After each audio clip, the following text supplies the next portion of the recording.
Yo, party people in the place to be. What's good? It's your main man, Uncle Freezie, the number one chief rocker in Nick's universe. I'm joined by the queen herself. How you doing, queen? I'm good. Always a pleasure to rock with you. Looking forward to the topic. Um, I think it's gonna be one of those nights where it's gonna be a boat rocker night. So chat, if you are adverse to the boat being rocked, then yeah, that was your disclaimer. So here's the thing. I just want to speak, man, for probably about 40 seconds or so about this thing that happens in Nick's universe and in basketball in general. Okay.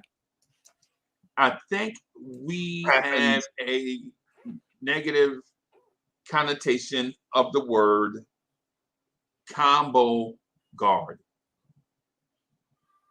We feel like, as Knicks fans, Mhm. everything we need to have is pure something, right? Right. You have to be a pure shooter. You have to be a field or floor general, right? Mhm. You have to be a 3 and D guy. And I know that sounds combo-ish, but it's not. It's actually, whatever. Mhm. I think the Knicks have stacked the deck with position flexible players such as Emmanuel Quickly, Quentin Grimes, RJ Barrett, Isaiah Hartenstein, and Jalen Brunson.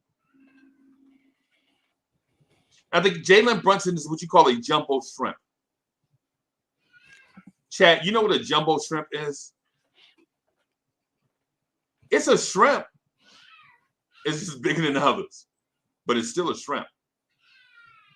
But the term of it is what throw people off. Like, is there such a thing as a jumbo shrimp? Right? So here's the thing.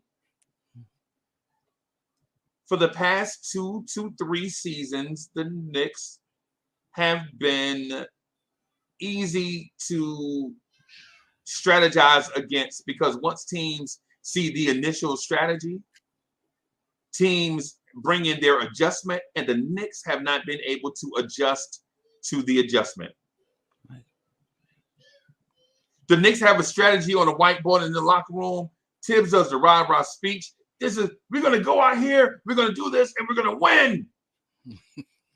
And then they get on the floor and they shoot their best shot, so to speak, no pun intended. They come out with their best thing, and then the team takes it. The team takes that punch, and then they strategize with a counter punch. And our deficiency has been when teams adjust to us, we don't do good in game adjustments to counter what the other team has been doing. Right. Right? Salute to the chat, everybody. Salute to the chat. Salute to the chat. So what happens is the front office, seeing this on tape, made adjustments. And this is where the adjustment thing started. Elfrid Payton used to be the point guard for the New York Knicks. Elfrid Payton was the point guard of the New York Knicks under Steve Mills and Scott Perry. Some say he was a Scott Perry guy. He may have been. He may have been. We don't know for sure. Whatever. But Elfrid Payton offensively was good at one thing and bad at everything else. And so once a team found out the strategy of the game from Elfrid Payton, they would adjust to that one thing and force the Knicks to do something else with Elfrid Payton. And he couldn't do it. because he was not combo-ish. The defense was like, oh, you want to run the pick and roll to death with Elfrid Payton? What we'll do is we'll go under the pick and roll and give Elfrid Payton 10 feet to shoot a jump shot. And Elfrid Payton would see that 10 feet and drive to the basket and throw a brick off the rim. Because Elfrid Payton could not shoot. Right? Elfrid Payton could not shoot. Wayne Ellington occupied the Knicks uniform for a while, right? Teams were like, okay, they would come out and they would run down screens for Wayne Ellington, right? Because Wayne Ellington at that time was a shooter. So teams were like, you know what? We're not going to run through all these screens. We're just going to run to the spot that we know Wayne Ellington likes to shoot from, because he's not going to put the ball on the floor and drive by anybody. He did not have a diversified skill set. He was solely a catch and shoot shooter.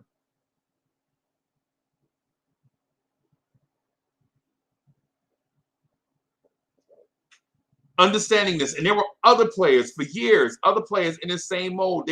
They're great at this one thing, not good at anything else. They didn't have a bag, so to speak. They didn't have a bag. So Leon Rose comes in. Yeah, he brought back Elf. Yeah, he brought back Reggie. Yeah, he honored Reggie Bullock's contract. Reggie Bullock was another guy that could do one thing well. Reggie Bullock was a good spot-up three-point shooter, but he couldn't dribble a pass or play make.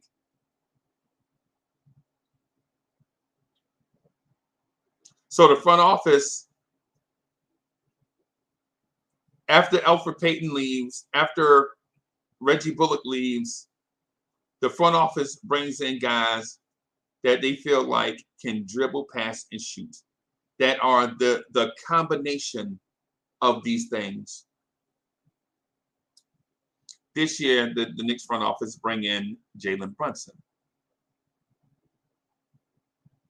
And I know Knicks fans don't want to hear this, but Jalen Brunson is a combo guard. And I know when I say that, I know there are car crashes. There are people dropping dishes. There are people fainting like, oh, no, Uncle Freezie, don't tell me the Knicks didn't go get a true point guard. We've been searching for a true point guard for years. Chad, I'm telling you that I believe the days of a true point guard may be over, right? I think the true point guard, the point guard that shoots last and is passed first, is gone the way of the dinosaur. The true point guard, the shoot last, pass first point guard is somewhere wearing bell-bottom pants, somewhere wearing a mood ring. The true shoot last, pass first point guard is somewhere wearing acid wash jeans, right? That true point guard that shoots last and pass first is somewhere getting his afro blown out, somewhere with an afro pick combing his afro. What I'm getting at is that true point guard, in that sense of the word, is an outdated style.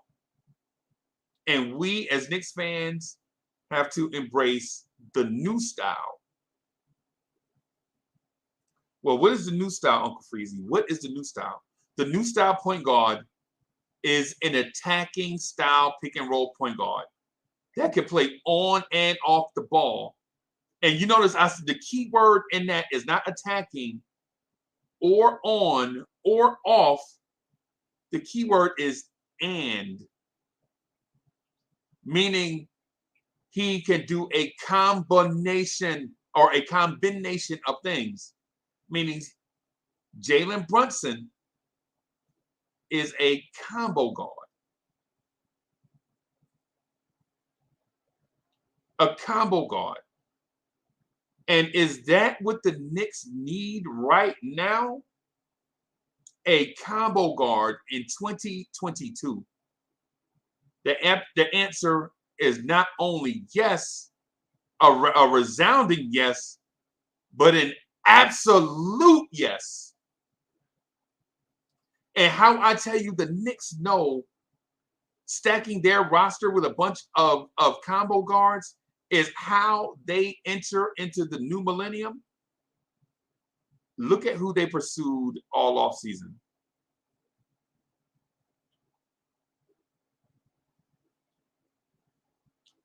I'm not going to get into this thing about who should remain nameless. Donovan Mitchell is a 6'1" combo guard, and they were looking to pair him with Jalen Brunson, a 6'1" combo guard.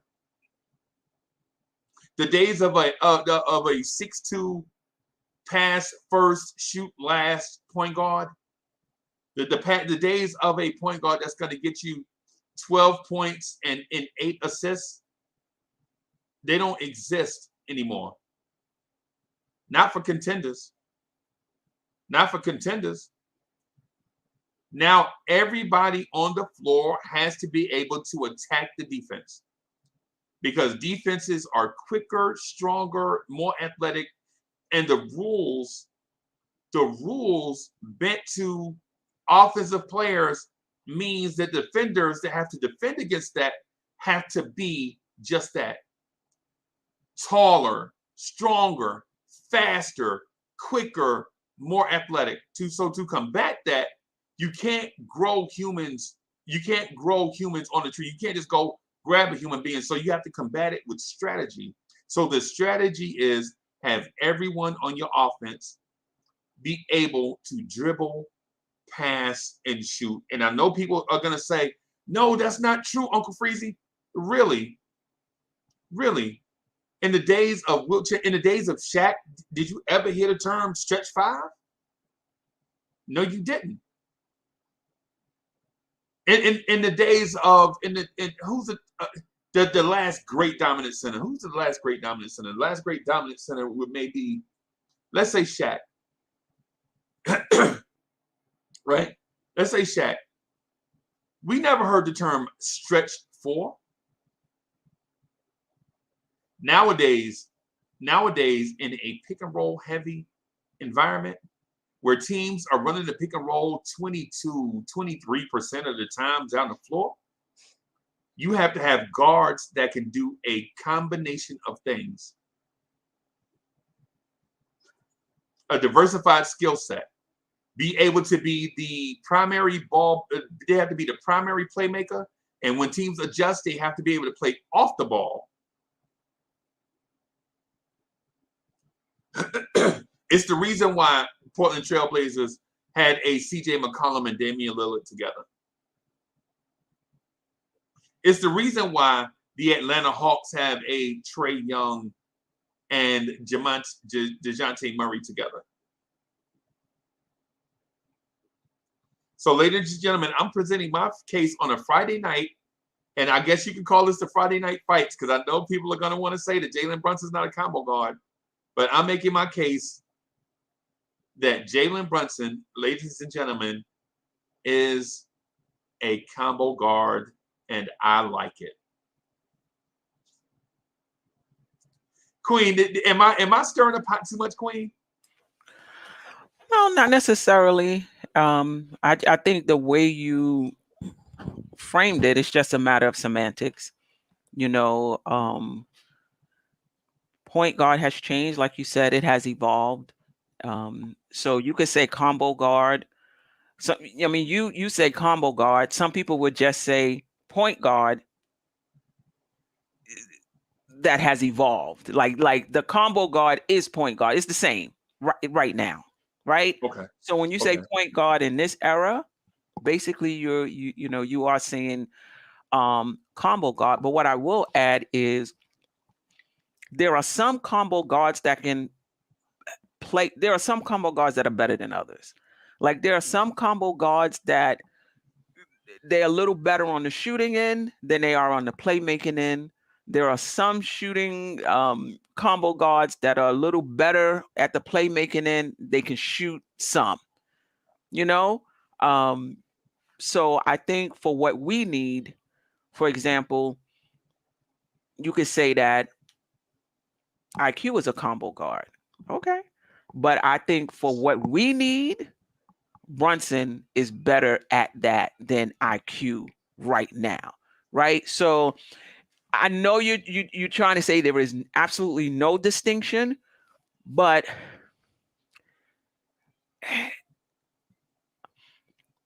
I see quickly as a combo.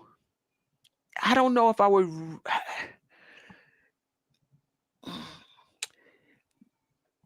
I don't know if I could say point guard, point guard. I could say combo. Brunson, I would feel comfortable saying both. The evolved point guard or combo, I would feel comfortable saying both. Quickly, I would say that he needs a little more seasoning to get to that point. But with your overall point, I agree. We just not at that point. You know, Chris Paul, maybe LaMelo Ball. It's not a lot of them anymore, and I think that's fine. You know, I think that's fine. You can win either way, depending on how you construct their roster. I like that Brunson can play both on and off the ball. Right. My only issue, though, is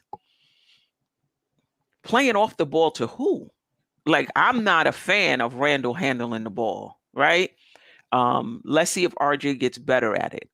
So when you say playing off the ball, is it the ball was passed around and it kind of got to him and he was able to do something with it? I'm all cool with that. If you say off the ball, like Randall is running the point forward for these sets right here, and he's set up off ball, I don't know how I feel about that. Well, here's the thing. Randall, in a situation where Randall is a tertiary playmaker, we can Yeah, live with that. absolutely. Right? We can live with that. As a matter of fact, that's what we want. What we Right. don't want Right. is Randall being the primary ball handler. Mm-hmm. That's what we don't want. Right?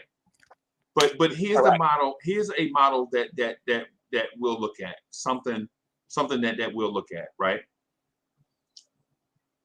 Look at Pascal Siakam with Kyle Lowry and Fred VanVleet. Mm-hmm. Right? Both of Kyle Lowry is a combo guard. And I know people want to say Kyle Lowry is a pure point. No, he ain't. Don't do that. Don't do it. Kyle Lowry is not a pure point guard. Right? And Fred VanVleet, let's not, you know, early on, Fred VanVleet was not a pure point. He did not look like a distributor at all. He looked like a catch and shoot guy that shot the ball at a high level. That's what kept him on the court. Right?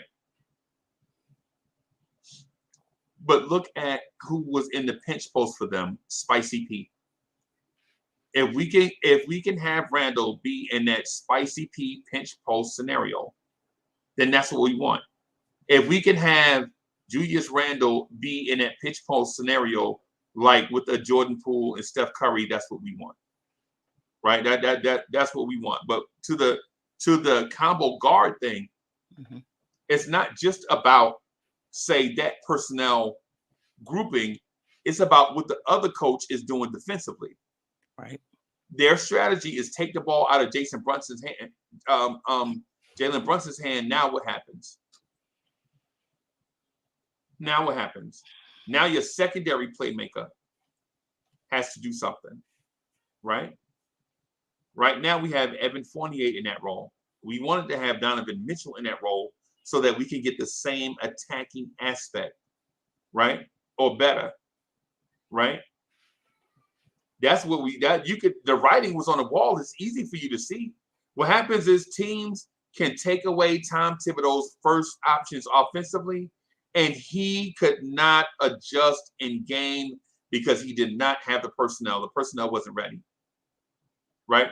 Because think about it, the defense. Think about the defensive strategy. Alec Burks running the pick and roll. The opposing coach is like, just keep eyes on Randall. Alec Burks ain't gonna do nothing, right? Alec Burks ain't got nothing. He kick it across the court to Evan Fournier. The strategy is keep eyes on Randall. Fournier ain't gonna do nothing. Fournier gonna jack a three from the corner with his leg out, and just make sure he missed the first one. Because if he make the first one, we in for a long night. But if he miss it, he gonna miss the rest of the night, right? Now you have Jalen Brunson. You have Jalen Brunson on the floor. Team coaches are gonna say, well, you gotta respect Jalen Brunson in the pick and roll. Let's blitz it. And for people that don't understand blitzing, basically, no matter how many people that we have in the pick and roll, say it's two, blitzing it means the defense brings three. If we have three, then that means the other team brings four, right? And for those that don't understand what I'm saying about the three, is you have two bigs up top screening. They're about 5 feet apart, and the pick and roll ball handler picks the screener that he wants to use, directs the other one, and the other one automatically cuts to the basket. You know what I'm saying? So teams see that, so they blitz it with four, right? And try to make the pick and roll ball handler make a long cross court pass where the defense has enough time to recover, right?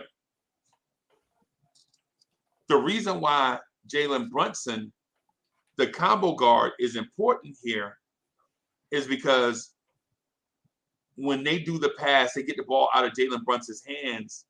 Jalen Brunson has an elite skill to relocate, keep himself alive, where he can attack from the other side of the floor while the defense has not recovered. So the defense is scrambling and not set.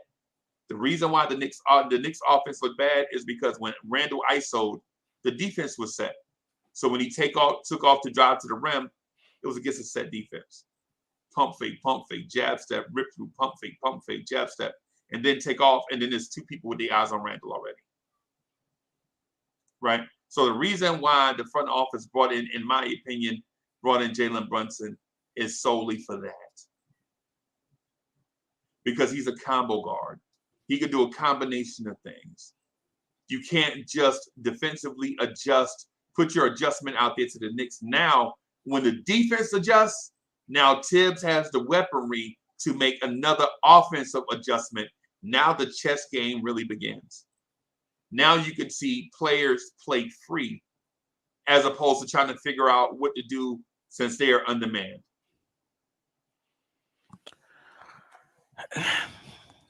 Yeah, I would agree with that, but I think some of it is giving Tibbs a pass as well. I think that there are certain things that he could have done in that offense, and I'm a Tibbs supporter, that was a little better. I don't know if all of it was just personnel based. I think he could have used 28 different. The point I'm trying to make is everything you're saying is true. Let's see how it's capitalized on in this offense. Now, Brunson knows how to play basketball. So there's certain things he knows how to do, whether it's a play or not, in terms of relocating, getting to his spots, and what have you. But when you don't have that, it's up to the coach then to be a little more creative with the offense. And I say all of that because I feel like Fournier, I'm not going to say he was misused, but I think he can do more than just shoot 3-pointers from the corner. So, we said this when Fournier was brought in and Kemba was brought in. The offense should look more diverse now. We have more weapons, blah, blah, blah, blah. Let's see. Let's see, how it works itself out. But I agree with you. Brunson was kind of what we was hoping from Kemba. That he would be able to play on and off the ball. Right. And that he would mesh well with RJ. Well, really Randall. At that time, we didn't know what we had in RJ, but that he would mesh well with with Randall, right? So we're hoping the same thing from Brunson, but I'm pretty confident that we're going to get it. Okay. Yeah. But I would say this. I think Fournier is the odd man out. And I like Fournier, by the way. Right. He was the best shooter last year. Okay. Who's the best shooter? You don't think he'll be a good shooter this year? No, I think we have good shooters on the team, and they've proven it. I think given the opportunity, I think you'll see RJ Barrett bounce back from a poor shooting season. Oh. I think Emmanuel quickly will bounce back from a poor shooting season. I think Quentin Grimes is gonna be better than before, but not. I think Quentin Grimes is going to be a 12-point per game scorer easy. That and in theory, that's what Evan Fournier is. 12, 13 point per game scorer, third, fourth, fifth, sixth, seventh option on the offense. But it's not that. It's not how many points he scores. It's that you have to respect his shooting. He shot almost 40% from three, right? So that stretches the defense. That creates space. So I'm hoping you're right, because then that would help that logjam that we have along the wing, right? If we are able to move on from him. But in order to do that, RJ does have to shoot better. Grimes, Cam, IQ, all of these guys. And I don't know, Freezie, about bouncing back as if these guys have always been good shooters and they had one bad season. RJ's been in the league for 3 years. He had one good season. So which was the second season in terms of shooting, which was his second season. So I don't think we know who he is yet as far as being a shooter. Is it the first and third year, or is it the second year? It's the second year. Okay, all right. I'm glad you're confident, and I hope you're right. It's the second year, but I can prove it. And so here's the proof.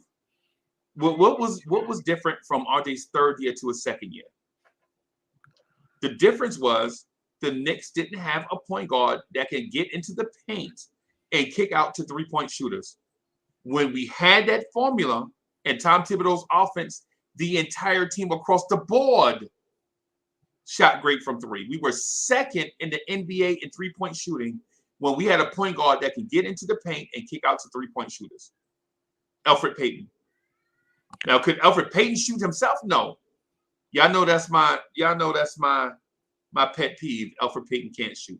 Right. Every time Elfrid Payton shoots a jump shot, a broken backboard gets his wings. Y'all heard me say that a million times, right? Elfrid Payton can't shoot. Elfrid Payton can't shoot. But what he could do is threaten the defense and suck the defense and the kick out to shooters. And when he did that, you saw Julius Randle shoot 41%. You saw RJ Barrett shoot 40%. You saw Derrick Rose shoot over 40%. And Derrick Rose was not a good three-point shooter when he got here. Derrick Rose was a 34% three-point shooter. He gets with Tibbs in New York, and his three-point shooting skyrocketed. Kemba Walker was not a good three-point shooter. He got here, and Kemba Walker shot the three ball well. He just couldn't do nothing else. Right. So my thing, we didn't have a point guard for Kemba. He was the point guard. Right. But the system he was in, though, the system he was, this is the key. I understand where you're going, right? Because Elfrid Payton wasn't here for Kemba, right? Elfrid Payton wasn't here to kick out the Kemba. I understand what you're saying, but the system was here. See, and now we're talking about 3 straight years of the same offensive system.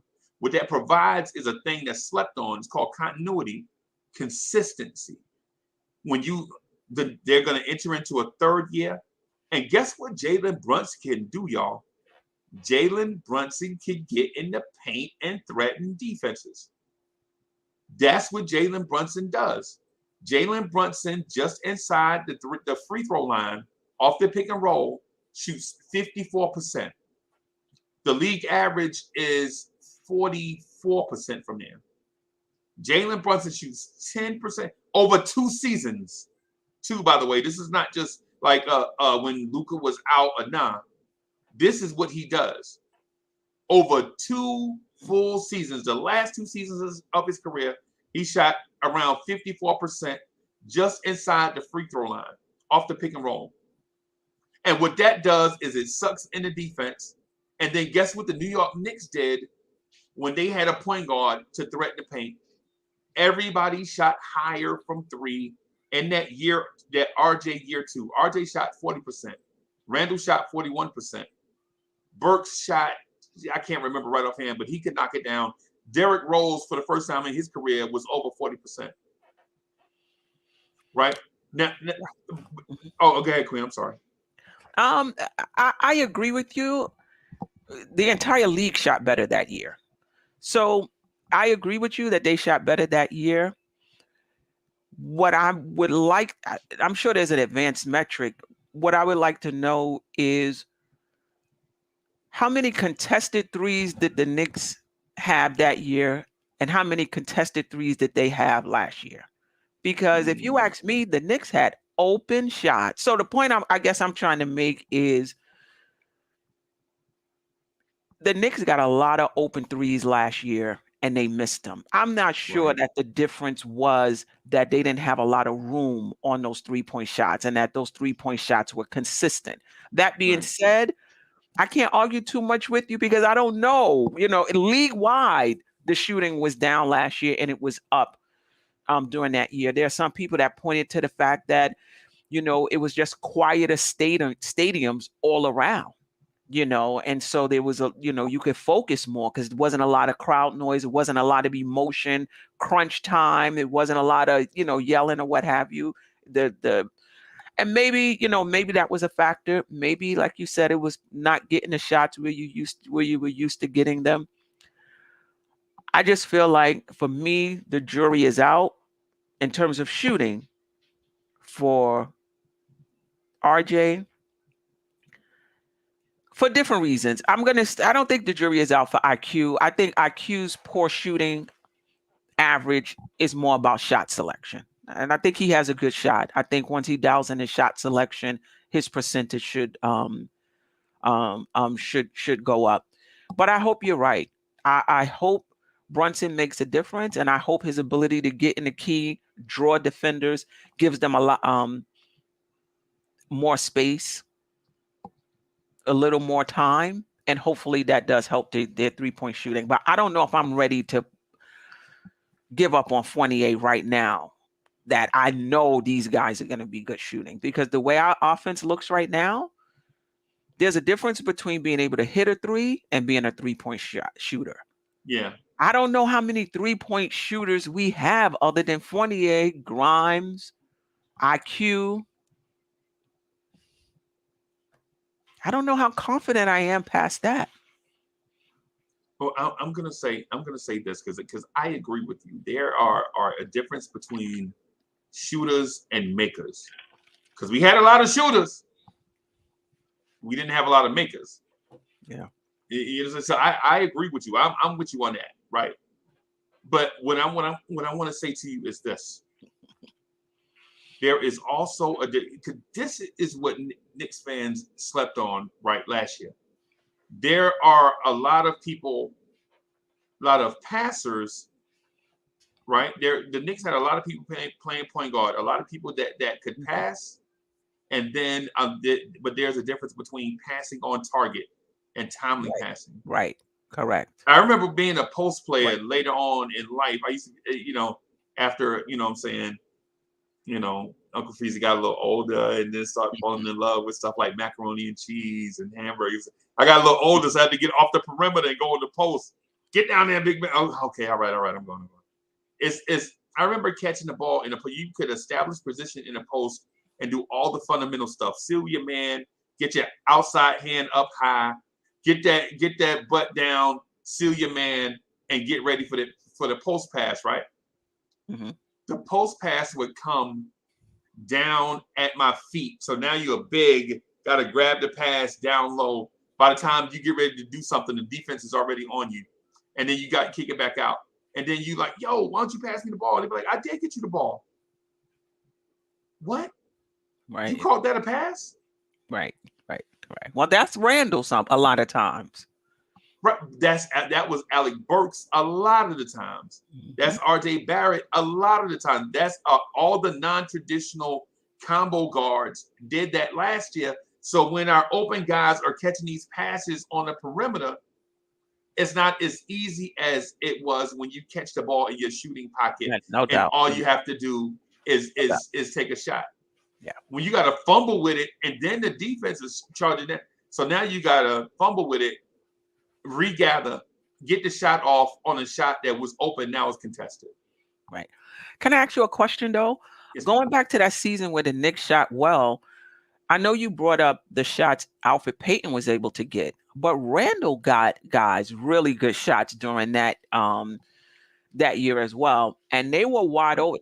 I hated this move though. I really hated it, but it got guys wide open shoot. He would be right at the basket where he could lay it up, right, and he would pass at the last minute. right. But guys were really, really open because you really thought he was going for the shot. So I think he had a lot to do with guys getting wide open shots as well during that season. He was told to do that. Yeah, he would. You can tell he was trained told to to be do that. right here. Right, right. He was trained to do that because you don't get. It's like when the baby get ready to touch the stove and you keep saying and you be like hot, and the baby every time the baby gets to the stove they be like, you know what I'm saying? That's what it looked like because we saw Randall in we saw the Knicks in Charlotte. I can't remember. Oh, so I tried to go also all the Charlotte, Atlanta, Orlando, all the DC games, right? I can't remember if it was DC. I think it was Charlotte. You can hear Tibbs saying, "Kick it out, kick it out, kick it out," right? Kick it out, kick it out. And so Randall's like, it's the same thing when Quickly is open at 26 feet and Tibbs is right in his ear. Shoot it, shoot it, shoot it. You could tell. Just telling him to shoot it from that far. Yes, we saw it. We saw it in the playoff game. We saw it in the playoff game, man. Tibbs was right there and Quickly. Oh, geez, who was with us? Hoodie Cav, I think it's like Hoodie Cav and Rob the Nick. You could hear all these people in the crowd. You can hear Tibbs screaming. And so we're like, oh God, dog it. But anyways, my point to all of that is a combo guard like Brunson and like Quickly and like Grimes and RJ to an extent. You'll see them in this offense once they penetrate. So say the personnel is Brunson and Grimes in the backcourt. And so they force the ball out of Brunson's hands and Grimes attacks. Right? Now with the defense scrambling, Grimes, a more natural passer, can kick it into somebody's shooting pocket where they won't have to fumble with the basketball. They don't have to play hot potato with it. All they have to do is just rise and release. Is what I'm getting at. Versus Alec Burks, who is more of a scorer trying to do that.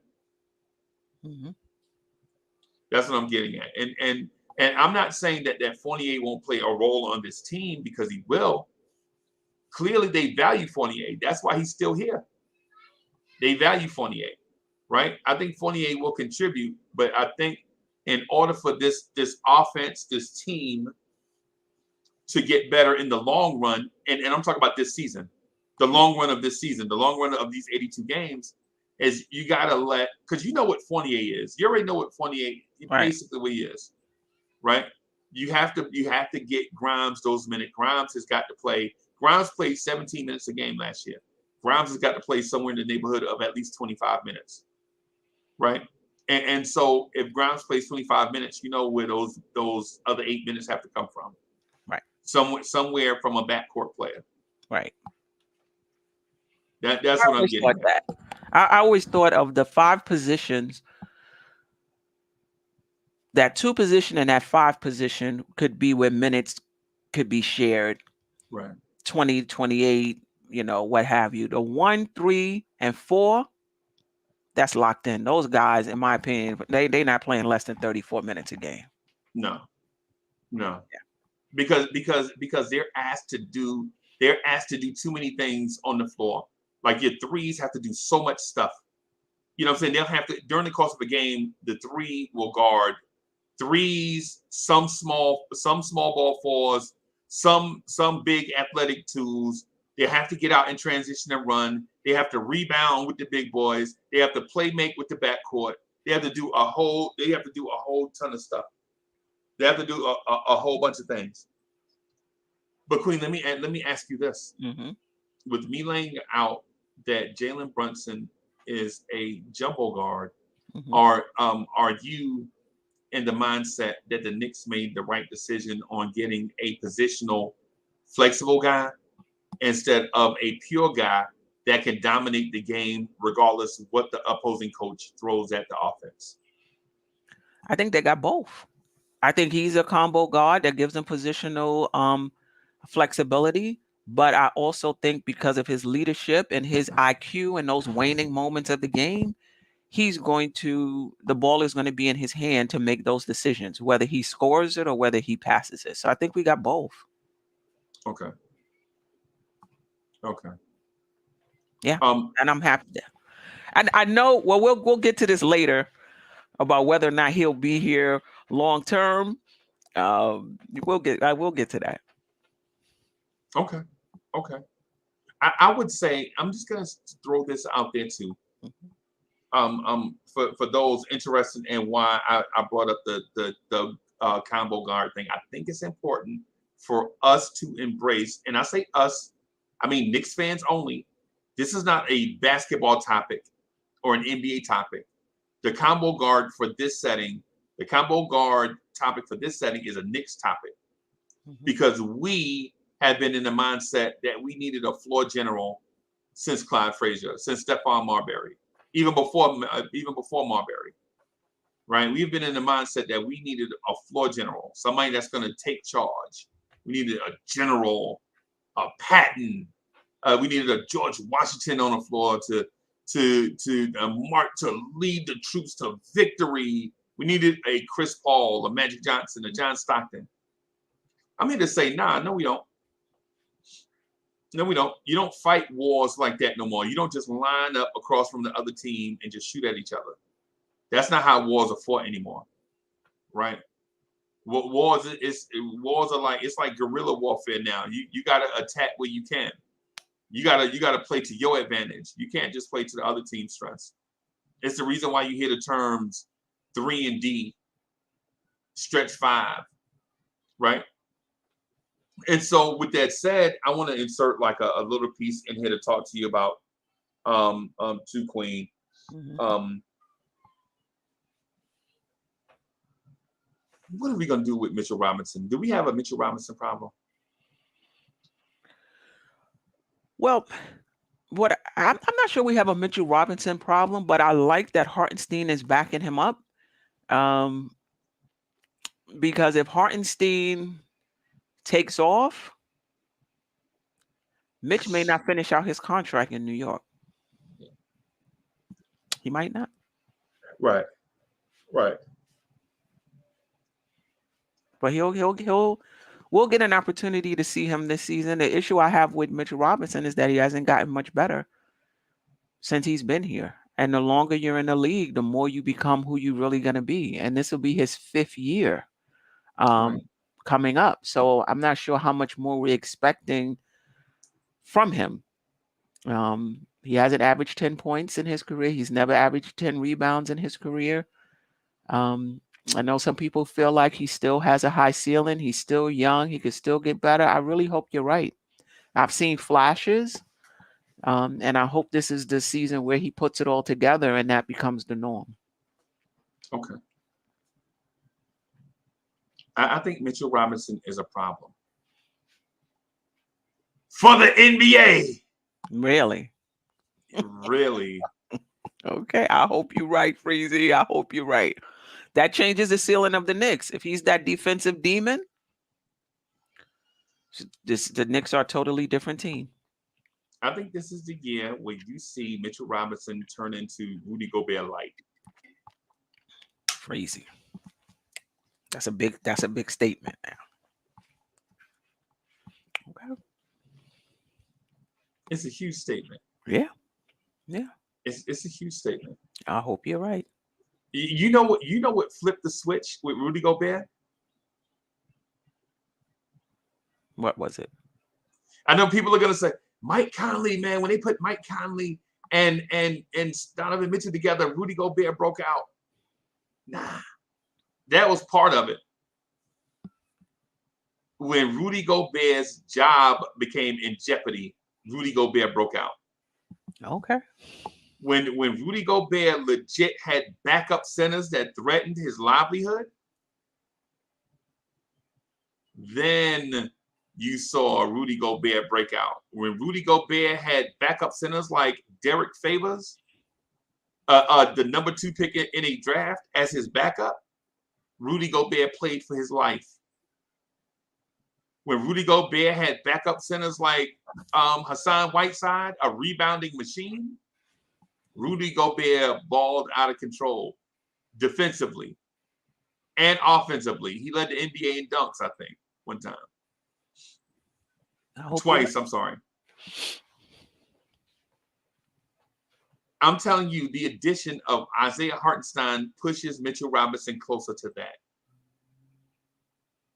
Because Mitch, this is your moment. You got paid. You got paid, Mitch. Right? That was the whole thing. I used to be on here, poor Mitch. I used to do the little stories. Poor Mitch. Mitch over there, Mitch gotta ask for more porridge. Can I have more porridge, sir? I'm so hungry, sir. I don't have any money. Now that's not the case.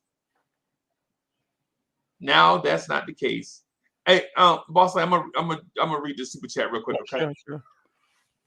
Wacko in Brooklyn, thank you for the generous contribution. Wacko says this squad will never rose to its full potential as long as Tibbs and Randall and Fournier and Rose is still here. Brunson, RJ, Cam, Obi, Mitch, Fire, Knicks fix, Bem. Wacko, check it out. I'm great. Wacko, check it out. People are like, well, Mitch didn't have any offense, man. Mitch didn't develop his offense as a player. Let me tell y'all something, man. RJ Barrett's assist percentage is 14%. That means out of every 100 possessions, RJ Barrett, only 14 times out of that did RJ Barrett get an assist. Out of 100 possessions. Out of 100 possessions, his assist percentage. Cam Reddish, out of 100 possessions, Cam Reddish got an assist 7 times out of 100 possessions. Right? Here's the thing. Emmanuel Quickly, however, a combo guard, out of 100 possessions, Emmanuel Quickly hovers somewhere between 22 and 23% of the time. But here's the thing. How often did you see a lineup that featured Emmanuel Quickly and Mitchell Robinson? And how many times did you see an offensive lineup that featured Emmanuel Quickly and Obi Toppin? These are the things that we have to consider. Look at Alec Burks' assist percentage. Every time I think Alec Burks' assist percentage, I laugh. Right? Alec Burks is not a point guard. Right? And if he is the guy that's responsible, him and others are the guys that's responsible for getting Mitchell Robinson the ball, how can you complain about Mitch not scoring when he don't ever touch it? I don't think it's about. I agree with you. They missed Mitch on alley-oops. I can't tell you how many times. But let's not act like if you threw the ball to him, he would know what to do other than an alley-oop. Okay. I think it's okay for him to be limited offensively. It is what it is.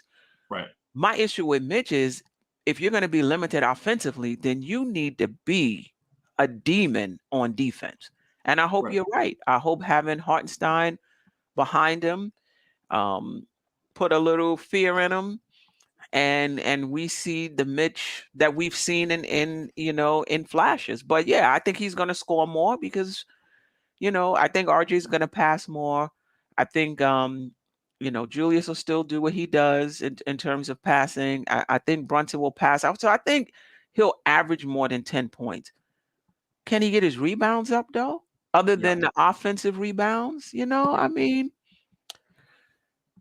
we'll see. I hope you're right. I hope I'm you're right. predicting 15 and 12 for Mitch. Oh.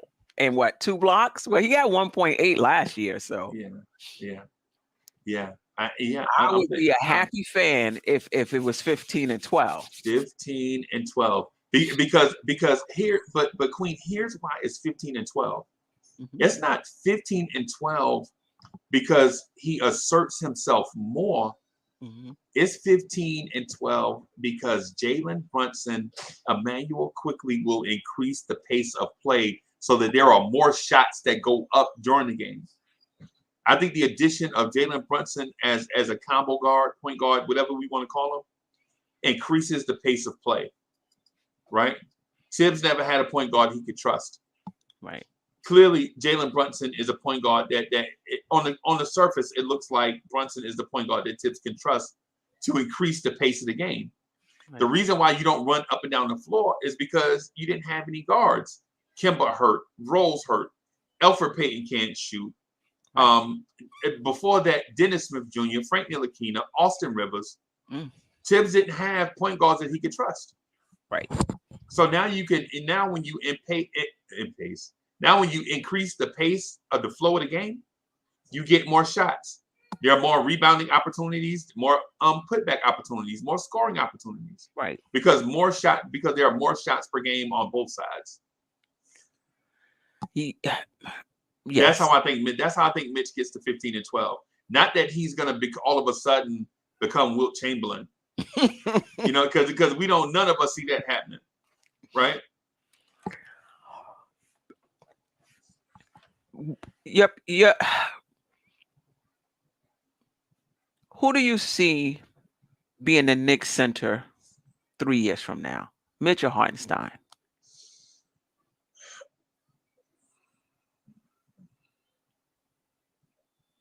That's tough. Because I don't know who is going to Hartenstein be right now. I don't know who is going to be the coach in front office 3 years from now. When you asked me that, I immediately thought like, oh man, what kind of system are we running? Right. You know what I mean? So I think Mitchell Robinson. Okay, I'll give you an example of what I'm talking about. If we traded Mitchell Robinson to the Golden State Warriors today, Mitchell Robinson will be 15 and 12 today. Right. Not because that Mitchell Robinson will go there and turn into Wilt Chamberlain. But because they play a beautiful style of offensive basketball. And defensively, they trust their serviceable big man to do a lot of stuff, which energizes that big man to do more stuff on offense. Right. Because anybody that ever played in the pivot, you know what it's like when you give it your all on the glass, you defending, you rebounding, and the people won't pass you the ball. You like, I'm just out here just running up and down for nothing. You know what I'm saying? But then when you do that and then they give you the ball, they give you those looks. You're like, okay, now, you know what I'm saying? Yeah. So I think Mitch has a future, and I think Hartenstein has a future. I think Hartenstein type players are the future of the NBA.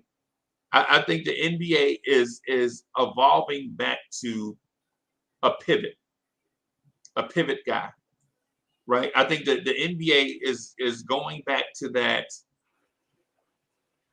I think in about 3 or 4 years, you're going to see the golden era of a Hakeem, Shaq, Pat Ewing type thing, because eventually people are going to realize that even if you shoot 30. The more threes you shoot don't necessarily mean more scoring.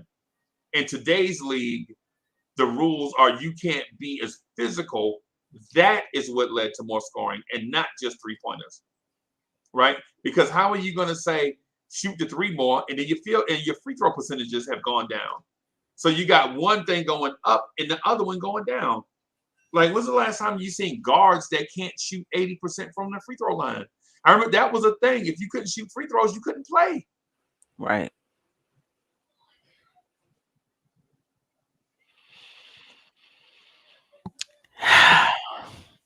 We shall see.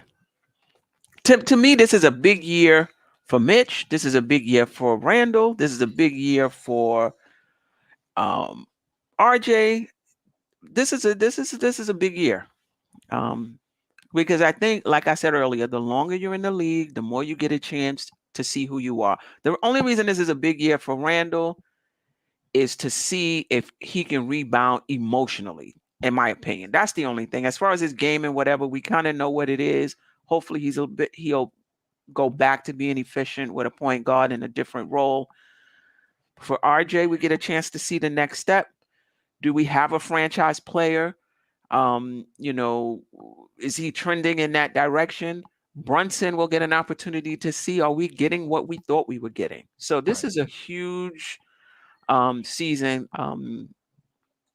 coming up, because I would hate for the Knicks to have to pivot again. Right. What I was okay. So if it's a big year, who has to do what for it to be for the mission to be accomplished for this big year for those players that you named for the season to be successful? What do they have to do? Now, is it a statistical year? Is it a show development year, or is it make a deep run in a playoff year? That's a very good question, and I think it's a little bit of all of that. Now, when I say a big year, I'm talking about 8 through 10 in the playoffs. Like, I don't see this team unless those 3 guys just play off the charts, finishing in the top 6. Like, I just don't. I don't see it, and you in the chat can correct me, if I'm wrong. But I'm saying finishing 8 through 10. Okay. I think RJ and Randall got to average at least 20 points. Would I love for them to be efficient? I would love for them to be efficient. Right. But we got to put points on the board. And if those 3 guys score 20, that's only 60 points. Right. You know what I mean? Right. I mean, those guys have to score. They have to score for us. I think, listen, Grimes can have a good year. Obi can have a good year. That's supplemental. Right. If Randall, RJ, and Brunson don't have good years, even if those other guys do, it's going to be really hard for us to finish 8 through 10, because I don't think those other guys are going to get the minutes to have that big of an impact as those 3 guys, right? So I think statistically they have to be better, but also chemistry wise, they have to jive as a team. That ball has to be the ball has to be moving. That offense have to be clicking. So you'll be able to see, throughout the course of a season, is the chemistry there? Right. Them playing together, but you'll also be able to see if individually each guy is carrying their weight. There was times last season you're like, Randall's just not here today. Right. That's going to lessen our chances of being able to win this game. We need him. He's one of our, best players. It's going to be the same with those 3 guys. In my opinion, Brunson, RJ, Randall, this team is going to go as they go. Okay. All right. So I didn't share this with anybody, but I'll share it right now with you. Okay. I'm out the window on this team. What does that mean? Out the window? Like, you don't believe in them? Nope. That means I'm told no. The complete opposite. Oh, okay. The opposite. Okay. Make me a believer that they're going to finish in the top 6. Is that what you're about to tell me? No, I want you. I want you to stop me from jumping out the window. No, wait. So, no, you said that you believe that they're going to finish high. Is that Yes, what you're ma'am. saying? Yes, Okay. ma'am. That's what I'm saying. Right. But at the same time, I don't want to be that way. I think I'm overestimating some stuff. Maybe not. I could see both. I could see a path to finish in the top 6, top 7. I could see a path of not even making the play-in. And the reason I say that is because we have so many question marks. Which Okay. Randall are we going to get? What RJ are we going to get? Is he going to take the next step? Is Brunson going to be as good here in New York as he was in Dallas? Is Grimes taking the next step? It's so I can see all of that coming together and us finishing 7. I could see not much of that coming together and us not making the playoffs. So I can make a case both ways. Okay. This is where I'm out the window on it, right? Mm-hmm. I have faith in the roster. I don't have faith. Listen, when I say I don't have faith in the leadership, I'm not saying I want to fire them right now. What I'm saying is I'm still incomplete. Right? When I say I don't have leadership or coaching leadership or both. Both. Okay. Both.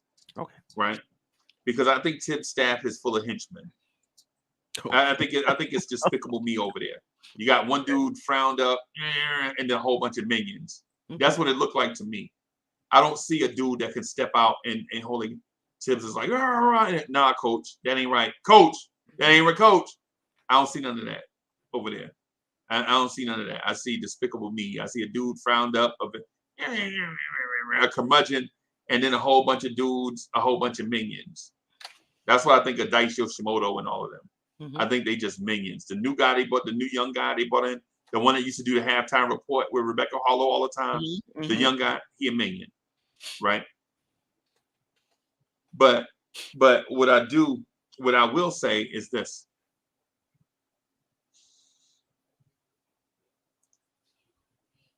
I think it's something to be said about chemistry. Agreed. I think there's something to be said about stability. Mm-hmm. I think there's something to be said about trust. Mm-hmm. Right? And see, over the years, we ain't had that because the roster used to turn over like an omelet every year. You know what I'm saying? But this year, some guys are gone, but the core is intact. Mm-hmm. You bring in a guy, and guess what happens? Now, instead of Julius Randle having to be everything to everybody, he can just go back to being himself. When Julius Randle is the second option or doesn't have to be do-all Randle, the Knicks can make the playoffs. He's done it. When Randle doesn't have to be do-all Randle, when Derrick Rose stayed healthy for an entire season, when Burks was coming alive in the fourth quarters, mm-hmm. Randle was the most improved player in the NBA. Mm-hmm. Right? Yeah. Last year, Derrick Rose got hurt in December, and you saw this team, and the team looked like it. Derrick Rose got hurt and didn't come back, and the team looked like it. Now, am I expecting a 33-year-old Derrick Rose to how old he is? Nah.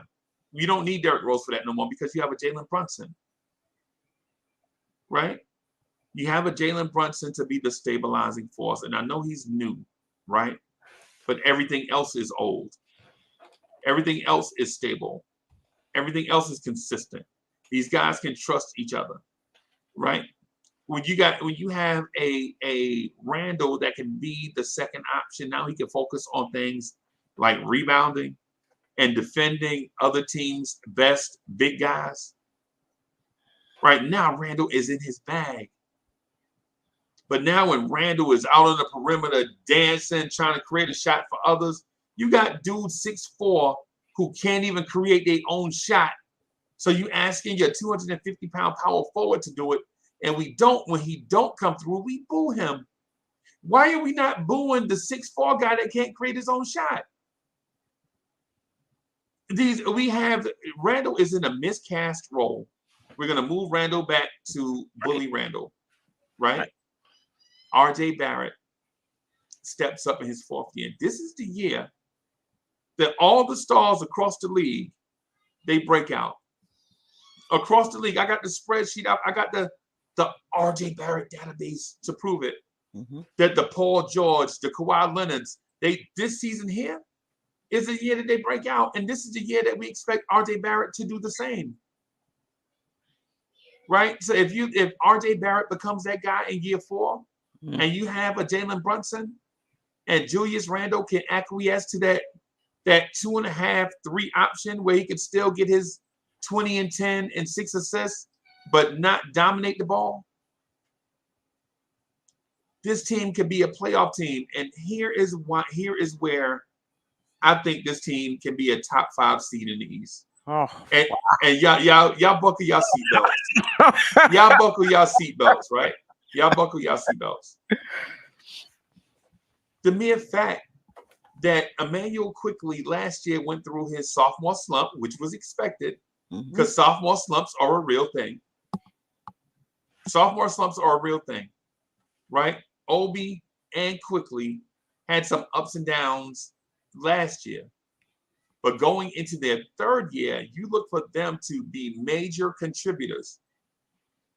Emmanuel Quickley is not going to shoot 37% from the floor no more. He ain't got 34% from 3. Yeah, we all know that ain't gonna happen no more. That, in my opinion, is the anomaly. Right? I think Emmanuel Quickley is on his path to become Jalen Brunson. Right? A later draft pick from a blue blood, take 3 or 4 years to figure it out, but has the leadership skills and a work ethic. You puts in the time, understands a lot of stuff, is a natural leader. I think Quickley takes that step this year. And just off of that alone, just off of Jalen Brunson quickly taking the natural step in his projection, allows Derrick Rose to do the thing that he does best and stay healthy doing it.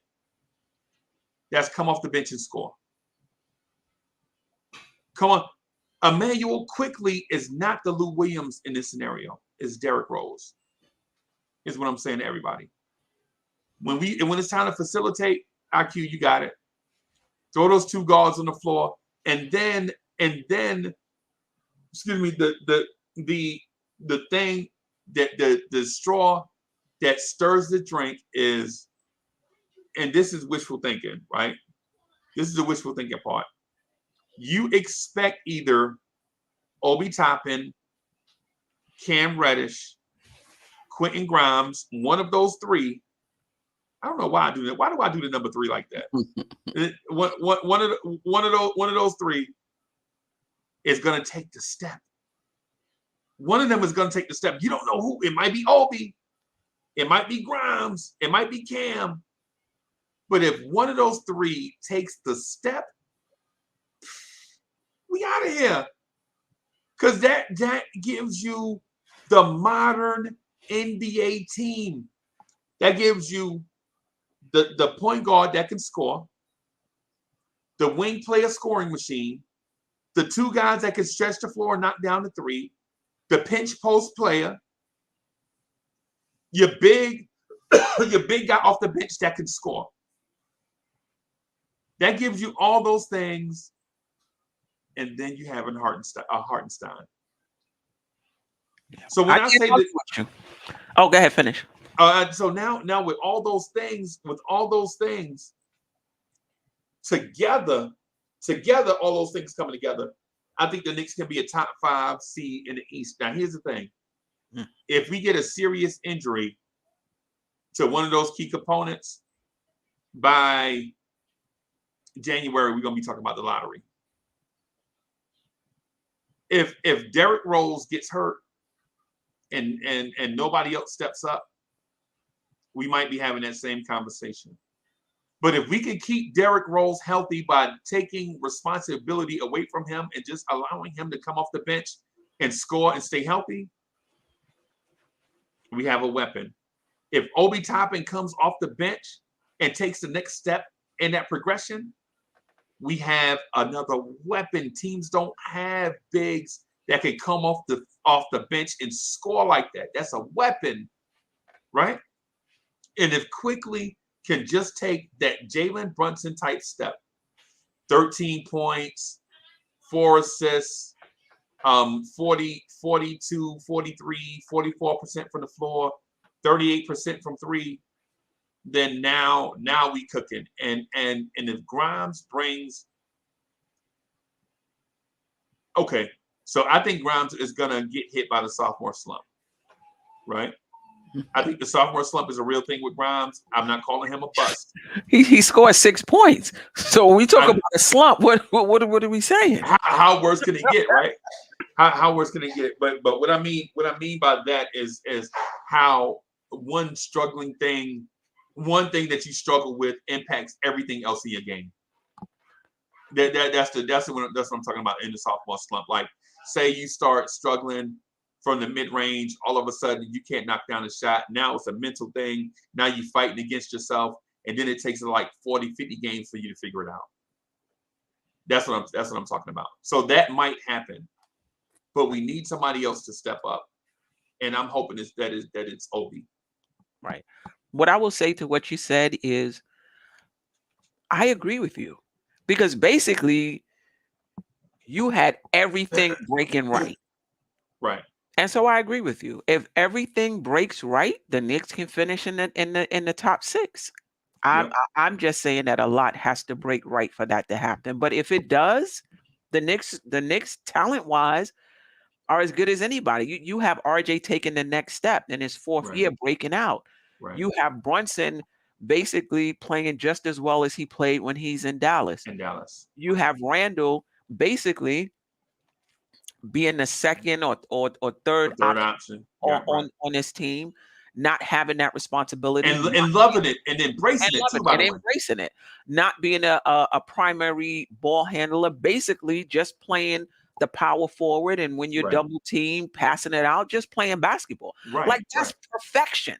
So if the Knicks are playing at that net, and you have Obi taking the next step, you have IQ I can't and not just Obi though, just one of those three, Cam, Obi, or Grimes. If one of those three take the next step. Right. Now, if all three take the next step, I don't even want to think about. I don't even. Yeah. So I mean, how could you argue with that? If if all of that happens, the Knicks can finish in the top 6. But what I will say is the rotation is just 10. So if Rose is in that rotation, one of those other guys between Quickly, Grimes, and Cam is out. I don't think Quickly and Grimes will be out. I think if I see Rose as situational. But I agree with you. But I agree, if he's healthy, he's perfect as the backup for Brunson. Because if you think about it, Brunson is going to get 34 minutes or more. That leaves 14 minutes thereabout left. And that's perfect for Rose, who's energy, prone, up in age. 12 to 14 minutes a night would be perfect for Rose. And that would be a very strong point guard situation if he can stay healthy. But for that to happen, that means that between IQ, Grimes, and Cam, one of them is out the rotation. I disagree, though, Queen. Okay. You think he's going 11? No, not 11. I think Tibbs is going to play 12 guys on a regular basis. But listen, Queen. But listen what I'm saying, though. I'm not saying that he's going to play 12 guys a game. That's not what I'm saying. What I'm saying is on these nights of back-to-backs, I can see Tibbs sitting Rose on the back end of a back-to-back, not playing them, period. Okay, I can see that. Not playing them, period.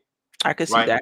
And on that night, one of those guys that you just mentioned are going to get those minutes. Okay, I agree with it. Yes, right. And so, chat, don't jump out the window on me. Just stay with me. What I'm saying is I put some thought into this thing. I'm not just saying random things for clicks.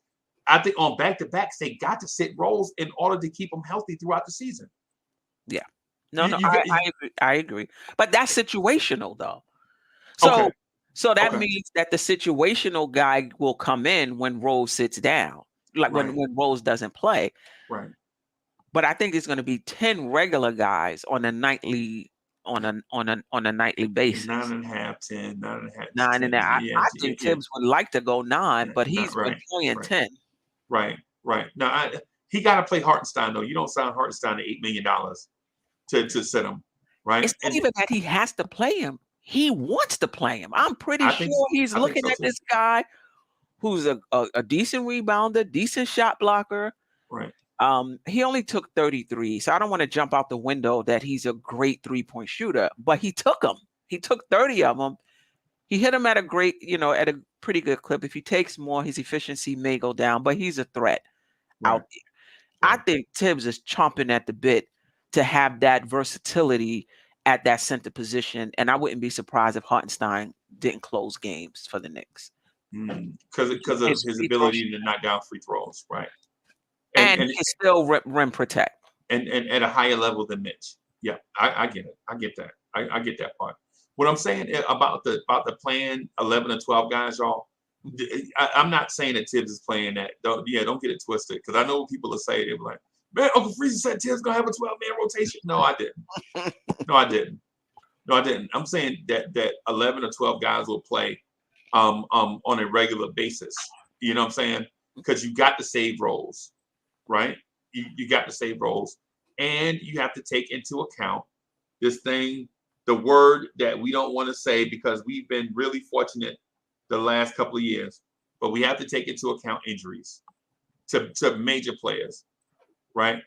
RJ Barrett fought through an illness early in the season last year, and we didn't have anybody that could stand in the gap for RJ, so RJ was forced to play, right? The year before that, Randall had a deep thigh bruise for like 20 games, 20 games.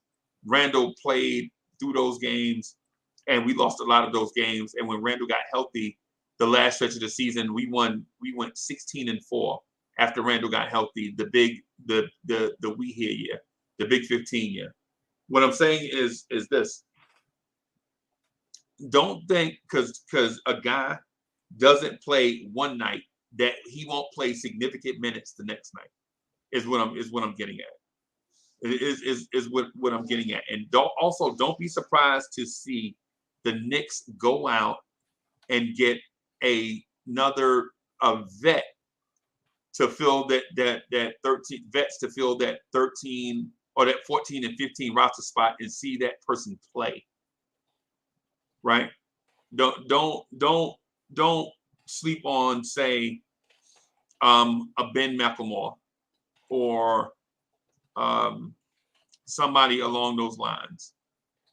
Don't sleep on that. Don't be surprised if you see the Knicks go get an old man point guard to ride the bench, like even a Javon Carter, who's not an old man, but he is in the same vein as a Miles McBride. Right? Don't be surprised to see a guy like Javon Carter come in and get minutes in the mode of a Ryan Arcidiacono. Don't be surprised to see the Knicks go do that, right? To make sure that we can keep guys fresh, keep guys healthy, and practice hard. Yeah, and I saw the Jeffries thing. DeQuan Jeffries was signed to a training camp invite. They didn't give him a roster spot. So don't be surprised. Who I don't think we'll see this year is Trevor Keels at all. Right.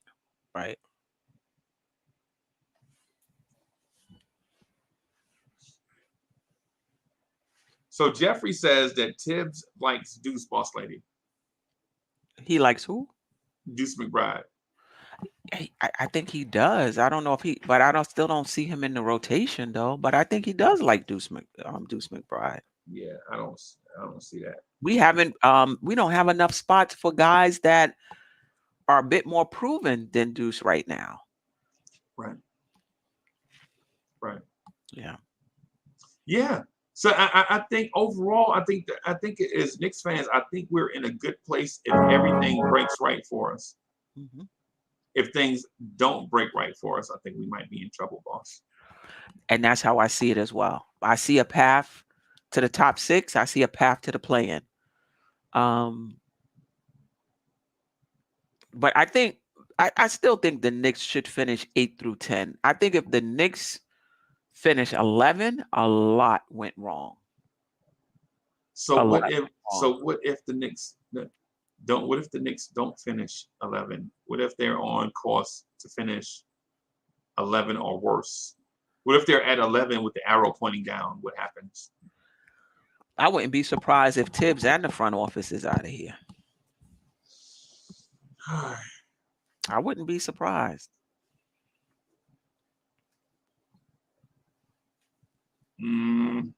Boss, if there's a injury to Derrick Rose, I'll be ready to just call it. But you think that's gonna be? Listen, I like Derrick Rose. He was a big part of us getting to the 4th seed. You know, obviously Randall played well, RJ played well, but Rose was a big part of that. You really think if Rose gets injured, that this team that's going to derail our season? No. What I'm saying is that things like that tend to have a snowball effect, right? Like, so if Rose gets hurt and you rush Grimes into a bigger role and he's not ready and he goes into a slump, now you're missing 2 players, right? Then now you're putting pressure on Quickly to perform.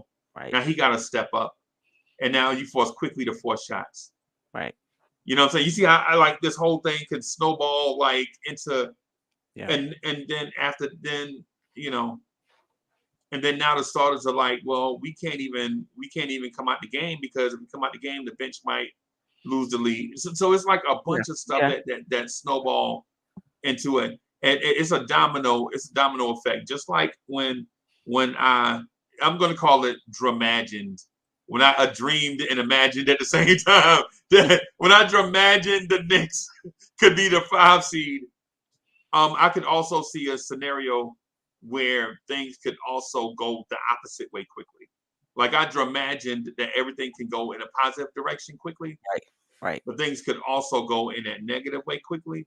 And you know, what do you do at that point? Because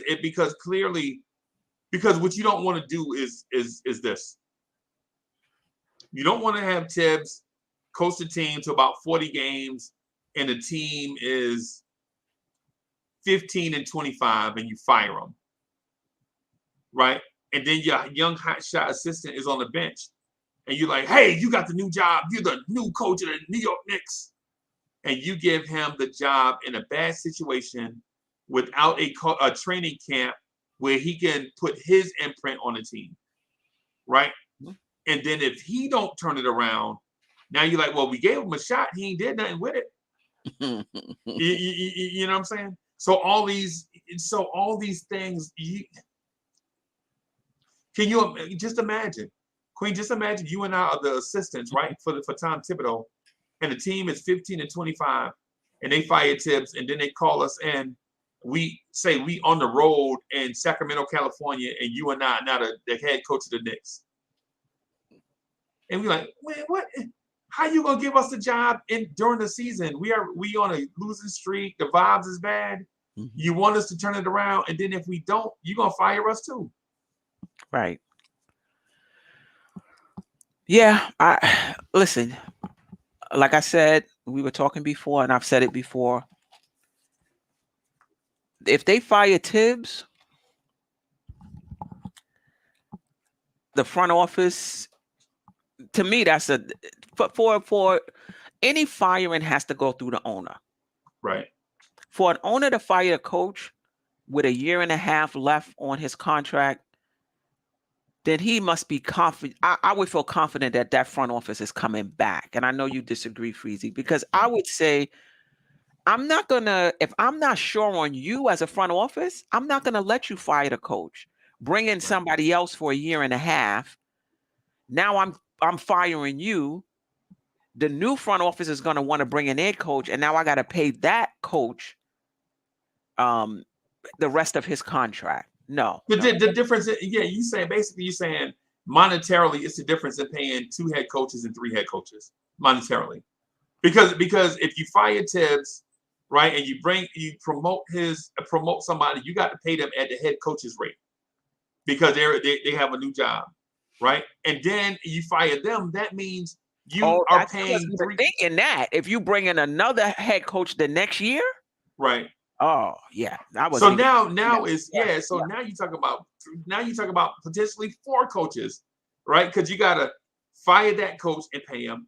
You got to pay the interim coach at the head coach's rate. You bring in that coach for that 1 year, and if he don't do it, you fire him, and then now you got to bring in another guy. And that's why I think Tibbs and that front office is connected. That's why I don't think Tibbs would get fired unless Dolan is clear that they're bringing this front office back.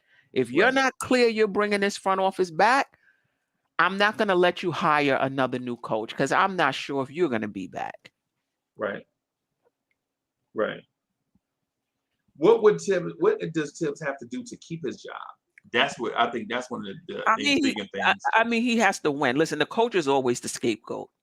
You know, and I agree with the fans. There's definitely some things that Tibbs have done that I didn't particularly like, that I would like to see him change. But there's enough blame to go around for last season. The coach is always the scapegoat. So let's say the team isn't winning because Randall is all in his feelings, imploding. RJ regresses a little bit. Brunson is having a hard time adjusting or what have you. Nobody is going to look at that. They're going to just look at the coach. It's your fault Randall is imploding. It's your fault RJ didn't take the next step. It's your fault Brunson hasn't, adjusted. You need to be gone. So, I mean, I think if the team doesn't get off to a good start, doesn't win, he's going to get fired. Like Vogel got fired in the Lakers for LA when we knew the problems was much bigger than Vogel. The coach is always the scapegoat. Not to say he's not a part of the problem. That's not what I'm saying. He is. In that scenario you mentioned, if Randall is in his own head and RJ Barrett regresses, I can see Dolan firing everybody. But is it the front office fault? Now, I'm okay with the front office leaving. Now we can have a whole podcast outlining my issues with the front office. And we did a similar show a few weeks ago. But would that be the front office fault if RJ doesn't take the next step? Yes. Wow. You know why? Here's why. The central focus this offseason was not development of young players. The central focus this offseason was trade for Donovan Mitchell.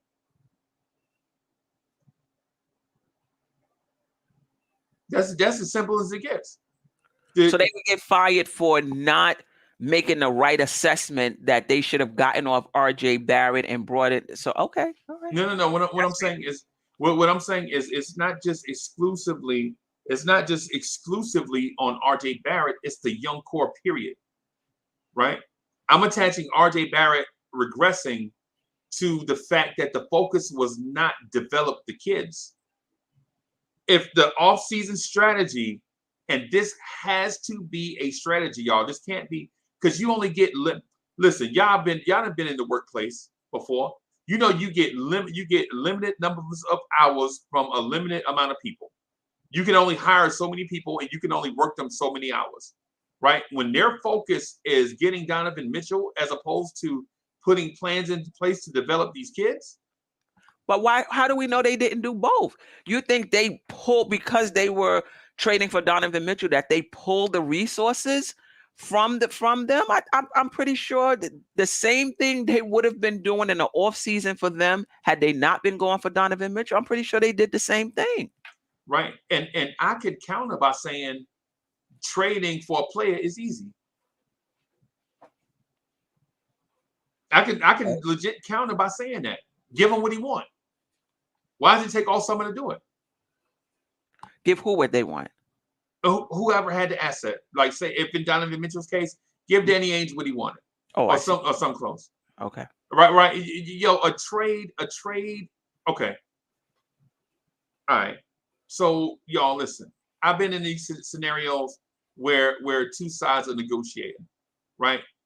Entities don't negotiate over a thing for this long, right? The entities don't negotiate for this, especially if it's a commodity that is not. It's not. We're not talking about Verizon buying T-Mobile here, y'all. We ain't talking about that. We're not talking about the legal ramifications of such and such and such and bound. We ain't talking about that. We're talking about a basketball player. Our basketball players for your basketball player. That's what we're talking about, right? We're not talking about Coca-Cola acquiring Pepsi. You know what I'm saying? We're talking about. Listen, you got Donovan Mitchell and we want him. It's that. Is that. How did Cleveland jump in and get Donovan Mitchell? And the Knicks spent the whole offseason trying to get him. That took focus away from the kids. The I disagree, Freezie. I disagree. Okay. You could do both. You could do both. Oh, I mean, it's not like the entire front office was involved in the talks. Yeah, they were trying to get Donovan Mitchell, but I don't think things halted in the front office. I think whatever they do for their young players, they were still doing it, sending coaches to work with players if that's what they do. I don't think any of that stopped. Okay. I mean, I don't think any of it stopped. What I would fire them for, if RJ Barrett doesn't take the next step, it would be you betted on him improving and being a franchise. Well, it's not even like they held him out. So I don't even think you can even say that. It's not like they held him out of trades betting on the fact that he would be a star and he didn't become a star. Right. And you lost out on a player because you was holding back on the wrong guy. Right. That wasn't the case. They had him in trades. They just lost for other reasons. I think that you could fire the front office for a lot of reasons. I don't think you can fire them because RJ Barrett doesn't take the next step. I think that's on him. He gets ample time, ample usage rate. I just don't see it. Yeah, RJ Barrett was 28th last year in usage rate. 28th. Julius Randle was 22nd. The Knicks were the only team with two players in the top 28 in usage rate, and both of them were forwards. No guards. Yeah. It's a lot of stuff to yeah. I think that the front office, if RJ doesn't, the Donovan Mitchell thing is a bad look. I thought it was a bad look the whole time. When Donovan got traded to Cleveland, they rushed out and gave RJ the extension to save face. Yeah, right. When Donovan Mitchell was doing his press conference, they put piecemeal together RJ Barrett press conference to save face because they knew they messed up. They knew they botched it, right? Botching it and not completing it or attempting it? Botched it in both. They botched it in both, right? Because the thing is there's no harm in seeing if you can get Donovan Mitchell and then you don't get him, right? That's ain't nothing wrong with that. But the relentless pursuit of Donovan Mitchell and not getting it's like Pepe Le Pew and the girl. You remember how Pepe Le Pew was Queen? Should I tell the Pepe Le Pew thing? The fans might not know who Pepe Le Pew is, right? Y'all know who Pepe Le Pew is? Chat, y'all know who Pepe Le Pew is? Okay, so the chat don't know who Pepe Le Pew was relentless after his girl. Relentless. She couldn't even fix a Quentin Grimes and eat it on her break without Pepe Le Pew being there. Right? Mm-hmm. That's what the Knicks were after Donovan Mitchell. And they sacrificed all this thing. Mark Berman had a thing. I don't know if it's Berman. If somebody that said the Knicks front office didn't even go on vacation during the summer when they normally do because they were pursuing Donovan Mitchell. And they didn't get him. That's the issue. That's the issue that they didn't get him. To me, I don't have a problem with the pursuit. You didn't close. Right. That's the issue. Right.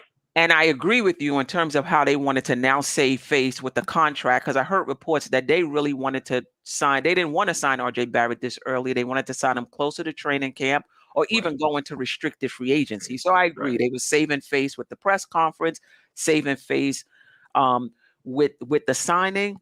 But I don't have any problem with the pursuit. And it's hard for me to believe that you can't pursue a trade and still run a front office and do the things you usually do. I think the Knicks, for those who say about picking a direction, the Knicks picked the direction. The Knicks picked the direction they wanted to win. Bottom line. Playoffs. Right. Playoffs. Yeah, that's their direction, that they want to go to the playoffs. They want to be a perennial playoff team and at some point a championship contender. Leon Rose said it himself. If the Knicks wanted to prioritize development over winning, I'm not saying you have to. I think you can do both. You can develop as you win. But if they wanted to prioritize development over wins, that draft would have went much different than it went. I don't even think you need to bring in Brunson. Why not make Quickly the point guard? Why re-sign Mitch? Why don't you the same trade you did to get Duran? Why you just don't do it and keep him for yourself? And keep it for yourself. The Knicks had ample opportunity to prioritize development over winning. They've showed their hand. I can't tell you how many times.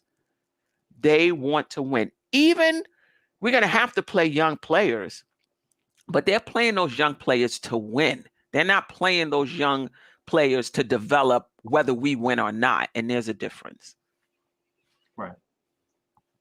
Right. No doubt. I understand what you're saying there. I understand what you're saying there. I do honestly believe, though, in my heart of hearts, that this Knicks roster is underrated. They didn't get a chance to showcase what it is that they have. Now, with that said, am I saying that this roster has a crown gem on it? No, that's not what I'm saying. We're gonna have to be the Detroit Pistons of the early 2000s. Yeah, or something. We're gonna have to be that, where you look at the team and be like, well, who's the guy? Who's the guy? But I will say this though. I will say this. I have faith in these kids that 2 or 3 of them are gonna break out and be high level NBA players. Well, what do you mean by high level? I was going. What I'm saying is and the better question is do you really mean 2 or 3? Because 2 or 3 is a lot. Yeah. Usually you get 1 and you just can't believe your eyes. You're like, oh my God, I can't believe we got somebody who's so me, for the fact that me saying 2 or 3. So breakout in my opinion is Emmanuel Quickly taking the same number of shots, being in the same role, right? Mm-hmm. But just being more efficient in what he does. Definitely. Right? He could do that. That's what I call breaking out. The same level of defense, the same number of free throws, the same number of threes, the same number of twos. Just do it at a 43% clip. Right. And a 39, 40% clip. Right. Because the thing about Quickly shots is they always look like they want to go in. They do. Right? They do. That's the thing with Quickly. It's not like he's just, chucking. Right? And so and here's the thing. Sometimes he is though. Yeah, sometimes he does. But that just because he takes a bad shot does not mean that he is has a low shot IQ. Right? A bad shot. Like sometimes, y'all know it. Chad, we are real people. Sometimes you'll grab a Snicker bar and eat it. Right? That don't mean you live and die off Snicker bars. That just means this one little moment you just grabbed you a little, you know what I'm saying? Right. But for Quickly, I don't think his shot selection is about him being confident. His shot selection is not about IQ. in the sense of it's about he just feels and believes in himself that he can hit any shot. Right.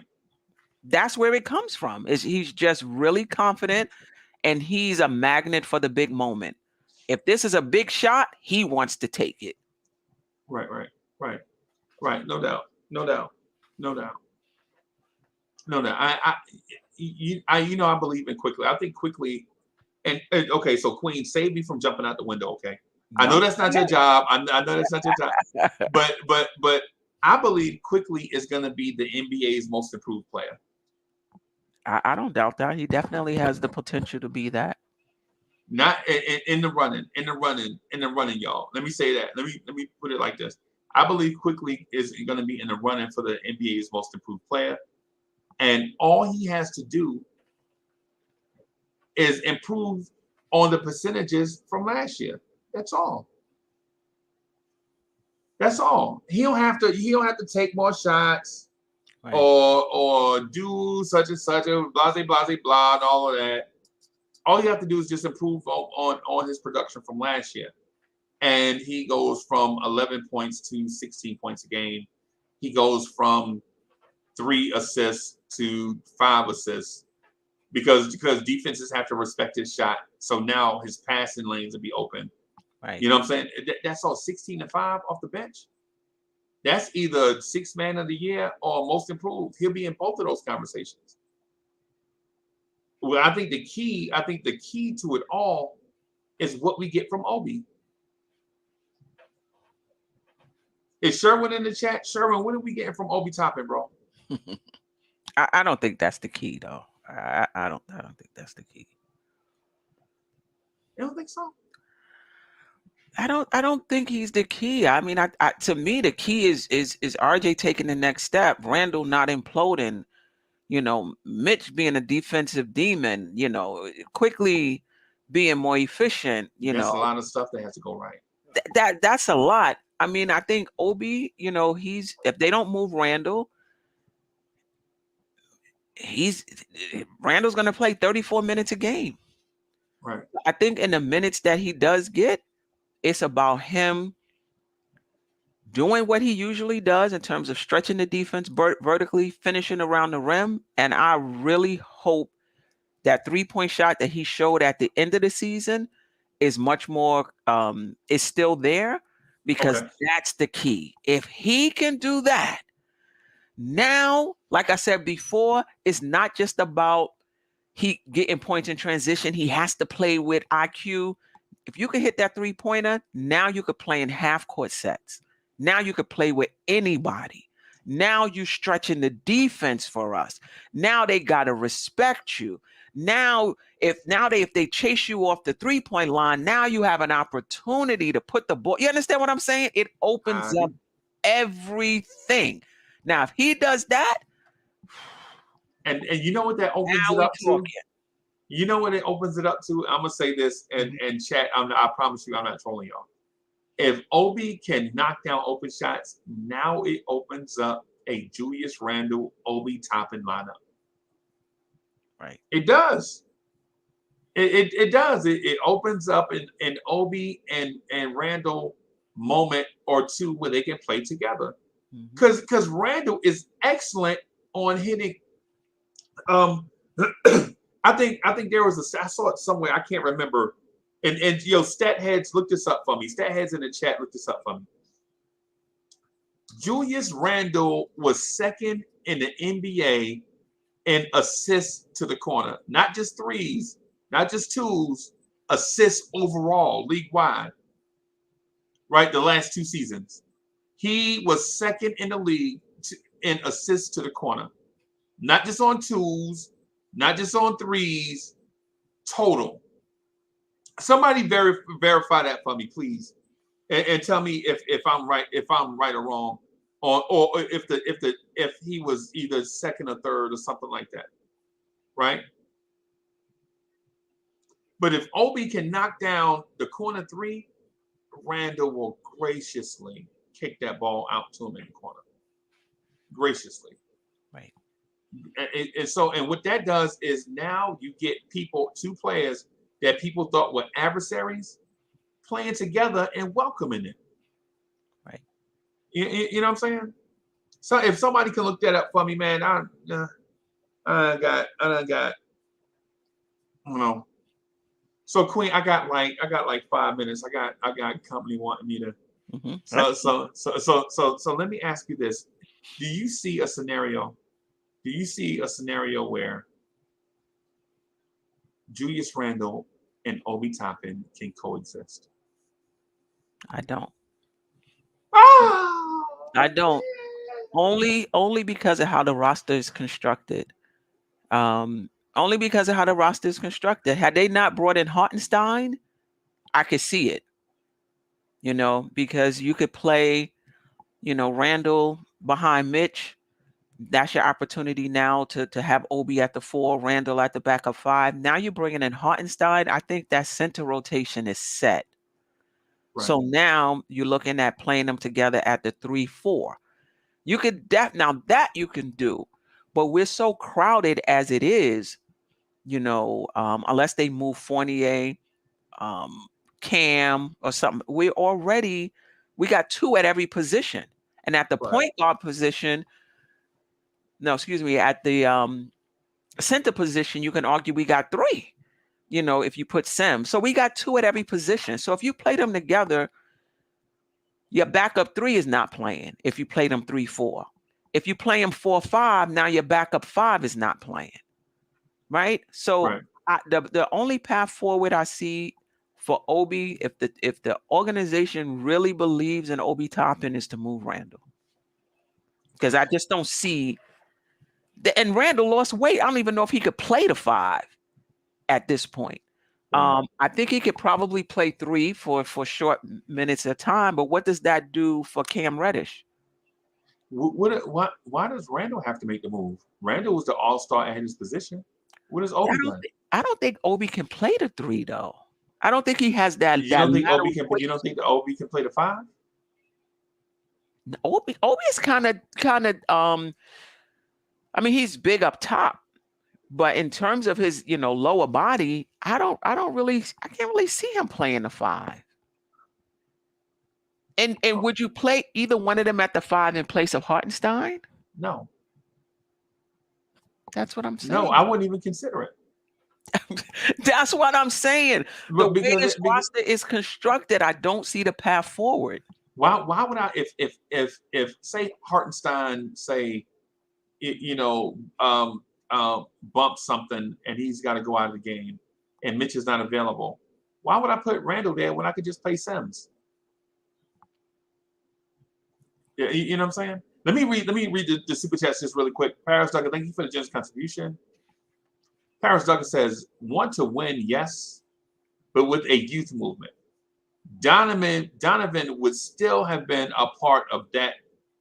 Also, Mitchell Robinson over Durant was smart because he's better. Right now, Mitch is better. Right now, no doubt. And State of the New York Knicks podcast says, Poppycock OG, get Randall off the Knicks ASAP. I don't understand. I don't understand what. Get Randall off the Knicks ASAP. I think that is a knee-jerk fan that is probably thinking like acquiring talent is easy. A lot of people say, man, just trade Fournier. Just trade Randall. Y'all think getting talent is easy. When are y'all going to learn that acquiring high-level talent is hard? Did the slap in the face from not getting Jaden Ivey not bring you back to reality? You don't have Jaden Ivey. Did the pursuit of Donovan Mitchell not show you that getting a star is hard? People are like, well, you traded for Derrick Rose. Derrick Rose was washed up when we got Derrick Rose. Getting high-level talent is tough, and teams that have it don't want to trade it. Right? Think about this. Zion gets drafted by New Orleans, and when they say his name, New Orleans, Louisiana, jumping up and down. Zion like, oh God, man, I gotta, and then he hurt, missing games. They say he could have come back, he didn't. And through all that stuff, guess what the Pelicans did? Gave him the max. Because getting talent is hard, man. Getting talent is hard. Yeah. And that's, when it comes to Randall, I can't disagree with the fan base. But to your point, I'm trying to give it just one more run around with a point guard to see if it's going to be any different before we give up. Because to your point, it's just hard to get talent. I'm not saying a star. It's hard to get stars as well, but it's hard to get talent. And he is talented, even though he's flawed in some aspects. Yeah. He's talented, but I'm hoping, like you mentioned earlier, if we can get Brunson is here now, if we can move him back to being a traditional power forward, not being the primary playmaker, not being the number one option, being the number 2 or the number 3 option, does that help us as a team? Because he's not turning the ball over, like he's just not in those type of situations. So we're taking advantage of the talent and we're limiting those aspects of his game that we all know are flawed.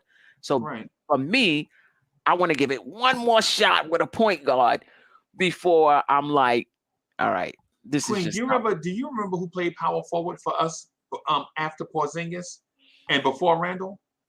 Was it Portis? No, Portis came in with Randall. With Randall, yeah. It was Noah Vonleh. Oh yeah, I remember him. Noah Vonleh. That's what y'all want to go back to? Yeah, y'all think getting talent is easy? Y'all remember who played small forward here before RJ Barrett? Mario Hezonja. That's what we want to go back to? I mean, think about what we're saying. Think about where we are as a franchise. Really? Y'all remember who played center before Mitchell Robinson took over? Y'all want me to dig up them dead bodies? Y'all want me to say Enes Kanter, Cole Aldrich, Kevin Seraphin, Luke Cornett? Oh, Jesus. Is that what acquiring talent is tough. That's the reason why the front office gave Mitch the bag. Because if they didn't give Mitch the bag, now they rolling the dice again at the center position. Right. You know what I'm saying? I mean, it's getting talent is tough, man. That's why the Jalen Brunson signing should be celebrated. Right? That's why these draft picks that we have should be coveted. That's why these young players that we have that are looking to develop are coveted. Because acquiring y'all don't, people act like this is our first young core. This is not our first young core. The last front core was Dennis Smith Jr., Frank Ntilikina, Damian Dotson, Alonzo Trier, Kevin Knox. Is that what y'all want to go back to? I mean, listen, I know for a fact that Queen loved Dennis Smith Jr. and Kevin Knox and Luke Cornett and Isaiah Hicks and Mondalgas Kuzminskis and Willie Hernan Gomez. I know Queen loved that young core, right? But listen. I've seen enough of that though to know when you have talent, you got to give it every opportunity to succeed. And then, at some point you got to let it go. Right? At some point you got to let it go. Yeah. Right. But who wants to go through the whole thing of is Landry Fields and Andy Routen's NBA players? Maybe if Cleanthony Early pop, you never know. Cleanthony Early can be a man. Did you see that lineup when he ran out that lineup of Andy Routen's, Landry Fields, Josh Harrelson, Amon Shumpert? They had potential. Now I don't want to see that mess no more. Right. Let's appreciate what we got, man, and move forward. Let these fellas cook. Queen, I got to get out of here. I'm being back in. I'm being back in chat. I love y'all. The chat. Always a pleasure. Yeah. Thank y'all. Hey, listen, chat. Subscribe. So please subscribe to the channels. right? So BK Steph got a whole bunch of stuff coming up just for y'all. Make sure y'all support it. I'll let her tell y'all what that stuff is on her terms. But look out for her stuff in the future. Subscribe to Dope Soul Sports Talk. Right? Of course, I want y'all to subscribe to Blowing Tears also. Smash the like buttons. Support your peoples. We want to continue to grow this community and have conversations just like this one. Basically this, Lawrence Tears is a Knicks fans channel, right? It's a Knicks fans channel.